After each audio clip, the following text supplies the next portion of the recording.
Okay.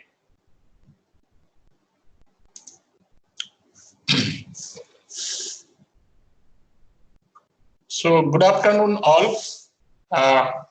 So officially we are starting our semester from today onwards, and today I'm going to talk about mainly the fundamental concept of fluid mechanics. So as you know, yesterday I took a demo class, and I mentioned that the syllabus which is going to be covered throughout the semester. So as a preamble, I gave a brief overview of the syllabus which will be covered in heat transfer and fluid flow. And as I mentioned, today I'm going to take the first class, and I'm going to mainly focus on the introduction of fluid mechanics.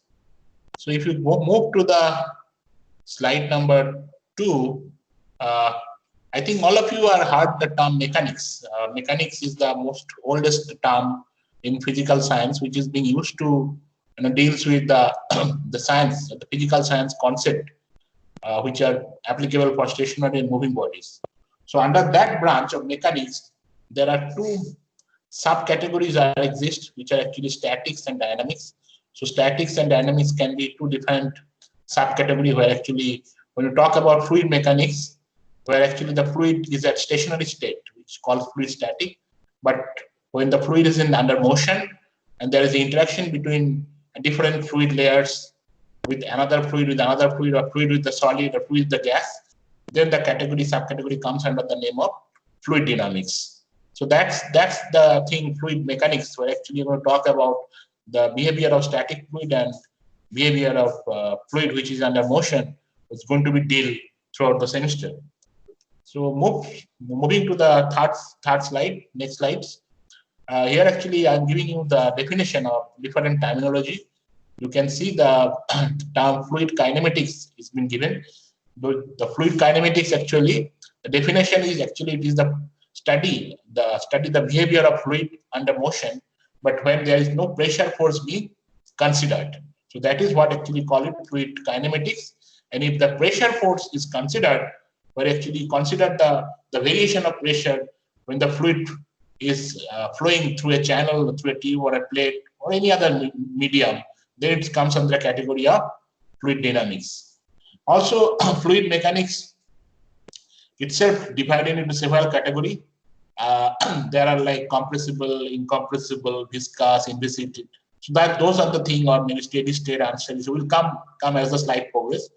The steady state of fluid motion also practically sometimes called incompressible. So incompressible fluid, we're going to talk later actually, compressible and incompressible, where actually there is a density change with the application of pressure. Then it comes under the category of compressible and incompressible fluid. So anyway, the study of motion of fluid that are practically incompressible is usually referred as hydrodynamics, and the subcategory of hydrodynamics is actually hydraulic pressure, you know the term, right, which deals with the liquid flow through various pipes or through the open channel. So let's move to the next slide. Fluid. What is fluid? Fluid is a substance that can exist in three phases, solid, liquid, and gas. I think it's pretty straightforward. The substance in the liquid state or gas phase is actually known as fluid. So if fluid is not only liquid, the gas phase also comes under the category of fluid. Okay. So distinction, if you made a distinction between a solid and a fluid on a basis of the substance ability to resist and apply force or shear, then the fluid tends to change its shape under the application of load or under the application of shear, whereas a solid can resist the applied load or applied stress by deformation, whereas the fluid will deform continuously under the influence of the shear stress, no matter how small it is. So actually fluids are very compliable, I would say. Those easily actually can be deformed. In a solid state, the deformation actually is proportional to the strain. I think all of you know what stress strain curve is. But in the fluid, the stress is proportional to strain rate. The strain rate is the application of the strain over a certain time period. Okay, that's called actually strain rate. So the unit is inverse of time. So let's move to the second slide. Actually, I'm showing you here actually a rubber. You can see a deformed rubber. It's under two plates, and then it's been sheared. you have applied. So the contact area is actually, you can see the shear stress is the force divided by area, the exposed area. You are applying shear force. You can see the arrow is given. This side the arrow is given, probably it's not given this way. So what happens, the rubber actually deform under the application of the shear stress under these two plates. So what happens is the constant shear force is when applied, a solid is eventually stop deforming at some fixed strain angle. Whereas so here the rubber is going to stop. It's not going to deform completely. It's the maximum shear angle it can generate. It's given here alpha. But if it is a liquid or it's a fluid, then it's going to completely deform. Okay. So because solid, the rubber comes under the category of solid, so it will deform to certain amount of deformation will happen. After that, it will stop. If you increase the load or if you increase the force, then deformation will be higher. So fluid actually takes the shape of any container wherever you whenever you allow the fluid to enter certain container, it's going to take the shape of that container. I think it's pretty straightforward. Whereas gas, on the other hand, expands. Whereas liquid cannot expand. A gas can expand into the container throughout the wall, and the container fill the entire available space. Because the gas molecules are widely spaced, whereas the cohesive force between them are very small, whereas the liquid has a very strong cohesive force, which actually allow it to, it's restrict it to,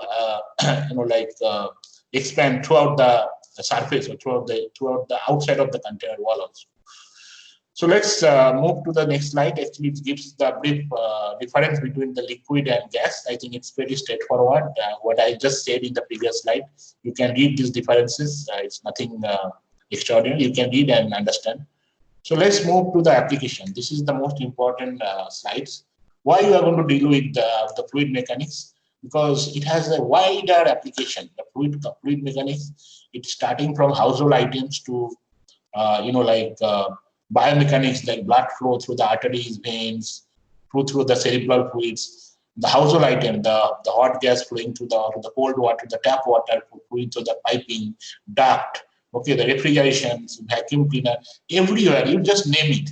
Wherever there is a fluid comes into the contact with the solid, there is a fluid mechanism comes into the picture. Then in the engineering field, like there are different chemical engineering, civil engineering, mechanical engineering, you just name it. The pump, turbines, air conditioning equipment, pollution control equipment, transport of river sediment, pollution of air and water. So everywhere actually in civil engineering and chemical engineering, everywhere this fluid mechanism comes into picture. So let's move to the next slides. Application area, I just mentioned the different engineering sector. Here actually all the basic turbo machine, military, automobile. I'm just giving you some name. You can read it if you need to know where fluid mechanics are being used. You can read all this, read the slides and get an understand where fluid. Most importantly, we are going to deal with the oil and gas industry, pipeline, pump, valve, and mainly we're going to talk about the pump, fan, blower, propeller. So throughout the semester, we will deal with all kinds of fan, blower, pump, or pipeline, where the fluid behavior is going to be considered. Now, moving to the next slide, the classification, that is most important. Fluid can be classified based on different, group. The first I have mentioned here, viscous versus invisible region of flow. So what is viscosity, or what is viscous fluid? Whenever two fluid layer comes in contact with each other, a friction force will develop in between to them, okay? And that layer try to resist the motion of one fluid layer on top of another layer. So it's some sort of resistance or internal resistance being developed, which restrict the motion of the fluid of one layer over another layer. So that internal resistance to flow is quantified in terminology called viscosity, which is nothing but a measure of internal stickiness of the fluid. Viscosity is being caused by the cohesive force that exists between the liquid molecules, okay, or the gaseous molecules that present.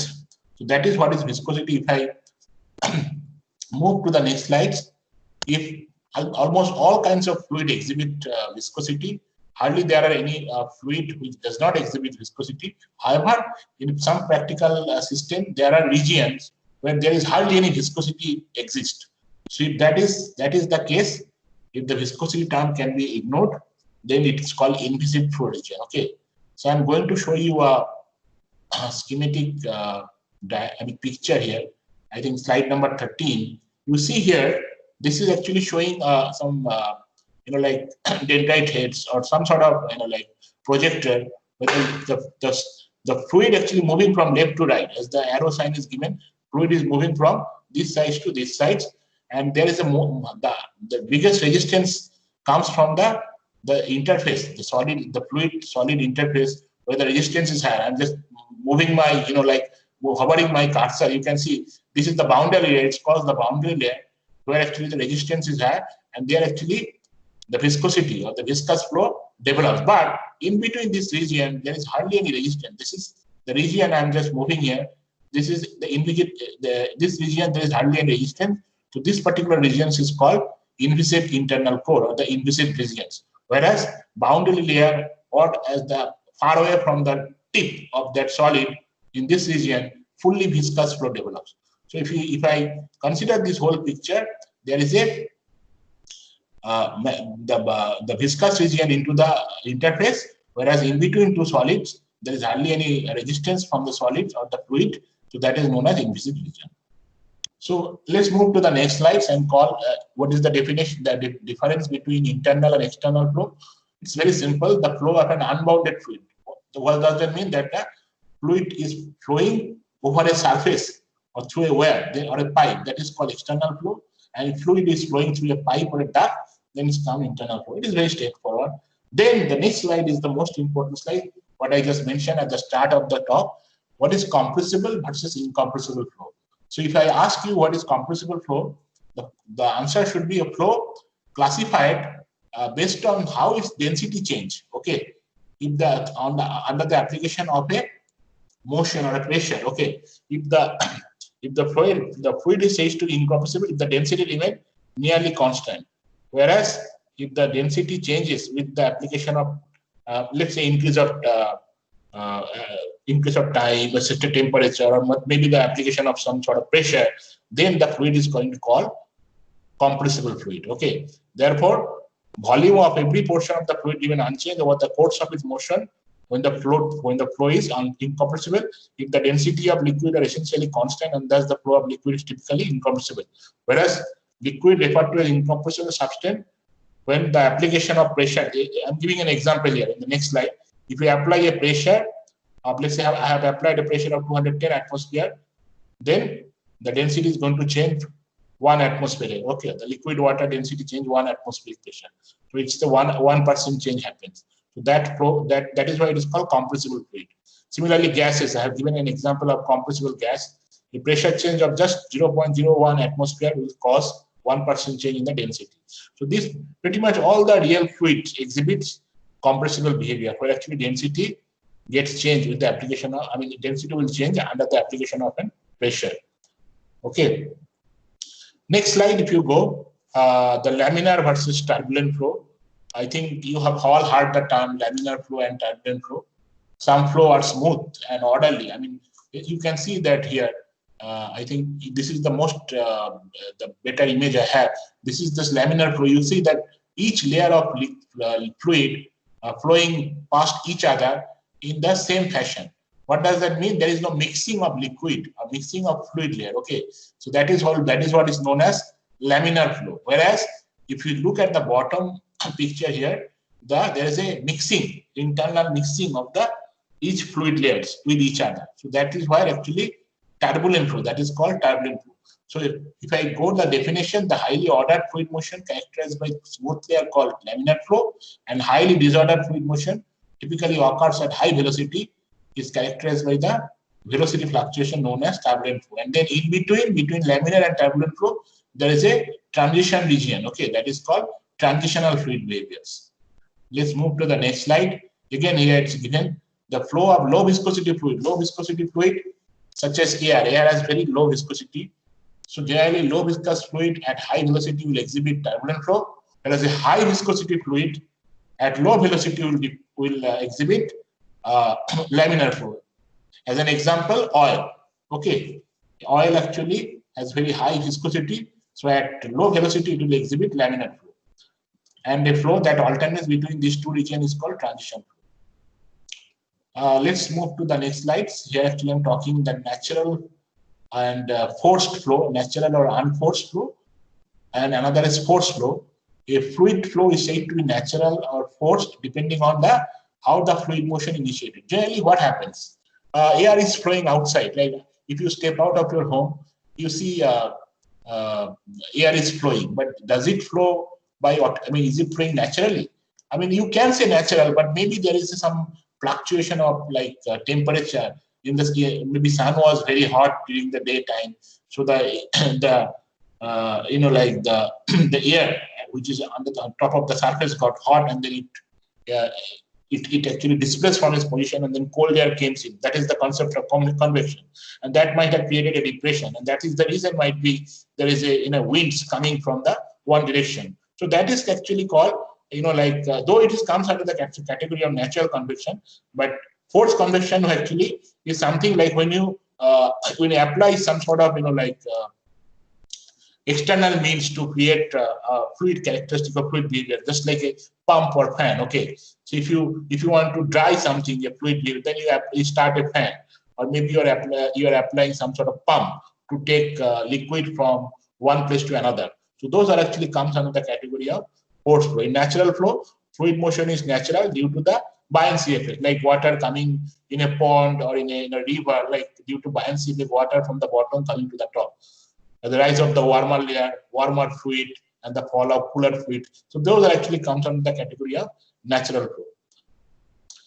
And then steady state and unsteady state, that is very important because throughout the semester, if I ask the student what is steady state flow, and then you don't know what a steady state flow is. Actually, the term steady state flow, so terminology being used if there is no change in property at a certain point of time. That is the definition. The term steady state implies no change at a point with time. No change means no change in properties. What are the properties of a fluid? It can be mass, volume, pressure, temperature. So those are actually different properties. If there is no change at a certain point at time, that is called steady state flow.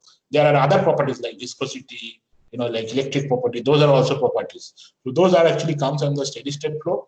And unsteady state flow, it actually, if there is a change in property with time, then it's called unsteady state. And another terminology is being used, that is called uniform. Uniform is actually being used to imply that there is no change in the property with location. So from one location to another location, if the fluid property remain constant, that is known as uniform fluid. Let's move to the next one.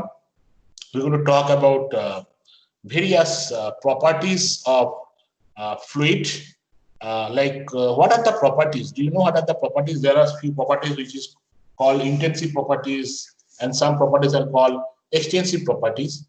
So if I ask you what is intensive properties, those properties which is independent of mass of a system, such as temperature, pressure, and density. So this property cannot be divided. I would say that this temperature, pressure, and density from one system to another system, if it convert, this cannot be divided or multiplied.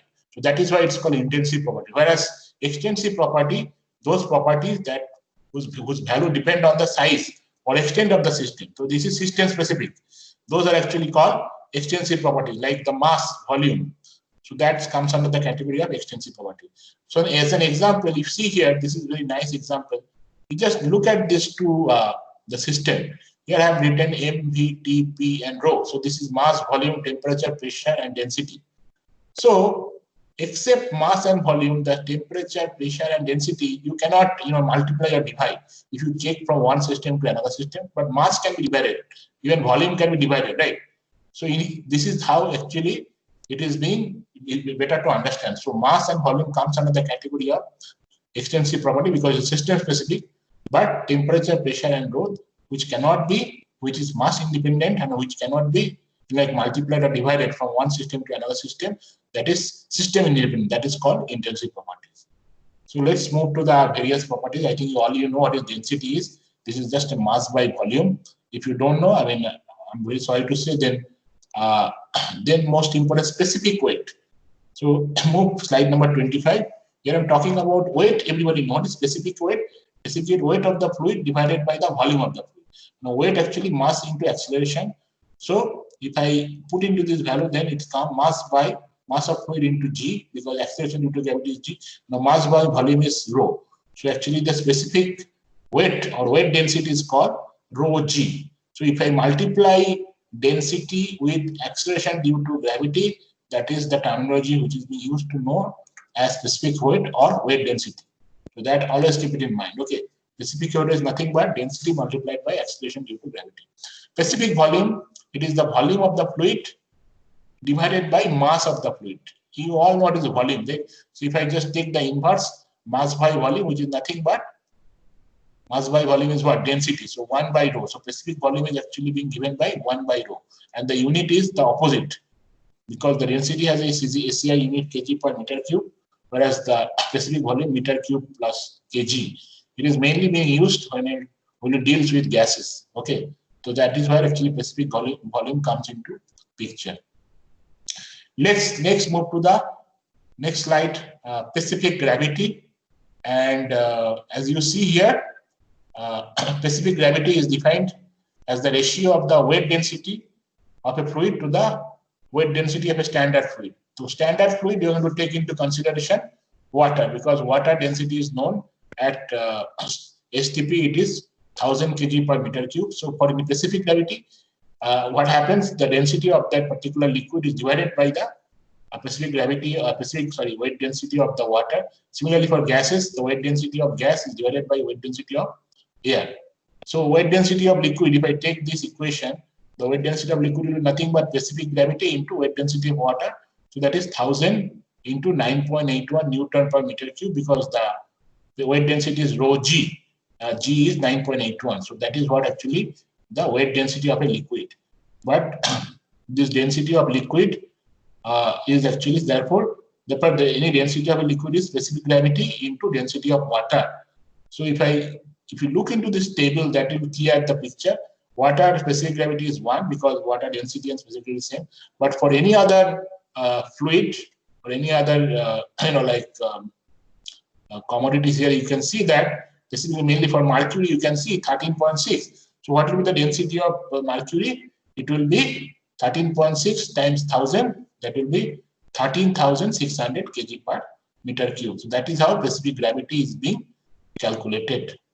I think that was pretty much